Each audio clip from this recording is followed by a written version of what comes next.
नमस्कार फ्रेंड्स, मेरे चैनल पे आपका स्वागत है। मेरा नाम है प्रतीक्षा भारती और आज भी हम आईएमपी क्वेश्चंस देखने वाले। तो चलिए देखते हैं।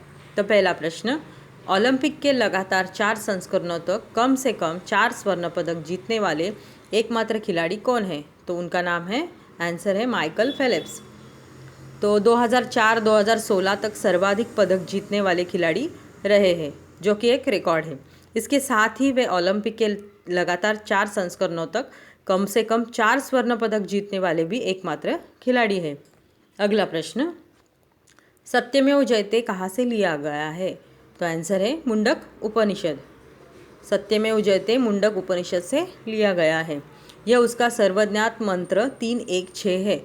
सत्यमेव जयते का भारत का राष्ट्रीय आदर्श वाक्य है, जिसका अर्थ सत्य की जीत है। यह भारत के राष्ट्रीय प्रतीक सारनाथ का अशोक का सिंह स्तंभ के नीचे देवनागरी लिपि में अंकित है।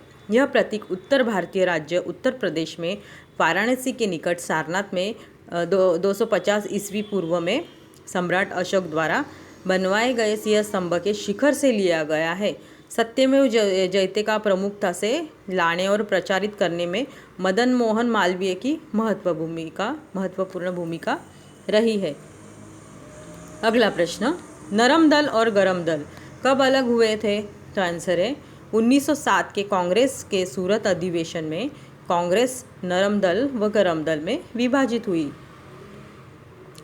गरम दल नेता अरविंद घोष, लोकमान्य बाल गंगाधर तिलक, बिपिन चंद्र पाल तथा लाला लाजपत राय स्वदेशी आंदोलन को पूरे देश में लागू करना चाहते थे, जबकि नरमपंथ सिर्फ इस बंगाल तक सीमित रखना चाहते थे।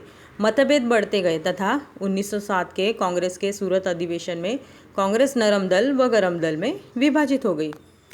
अगला प्रश्न, भारत का ब्लैक पैगोडा किसे माना जाता है? तो आंसर है कोणार्क का सूर्य मंदिर। ऐसा माना जाता है कि इस मंदिर का निर्माण पूर्वी गंग वंश के राजा नरसिंह देव प्रथम ने 1250 ईस्वी में कराया था। इस मंदिर के 3 हिस्से हैं, नृत्य मंदिर, जगमोहन और गर्भगृह। अगला प्रश्न, राष्ट्रगान कहाँ से लिया गया है? तो आंसर है भारत विधाता कविता से लिया गया है। राष्ट्रगान जन गण मन का पहली बार प्रकाशन 1912 में तत्वबोधिनी नामक पत्रिका में हुआ था। इसका शीर्षक था भारत विधाता। इसकी रचना नोबेल पुरस्कार विजेता गुरुदेव रविंद्रनाथ टैगोर ने की थी। राष्ट्रगान का मूलतः बंगाली में लिखा गया था, जिसका बाद में हिंदी अनुवाद किया गया। स्वयं रविंद्रनाथ टैगोर ने ही इसका अंग्रेजी अनुवाद the morning song of India शीर्षक से 1919 में किया था। राष्ट्रगान को सर्वप्रथम 27 दिसंबर 1911 को कांग्रेस के कलकत्ता अधिवेशन में बंगाली और हिंदी दोनों भाषाओं में गाया गया था। अगला प्रश्न, भारत का एकमात्र सक्रिय ज्वालामुखी है? तो आंसर है बैरन द्वीप। भारत का एकमात्र सक्रिय ज्वालामुखी है। यह द्वीप लगभग 3 किलोमीटर में फैला है। यहाँ का ज्वालामुखी 28 मई 2005 में फटा था।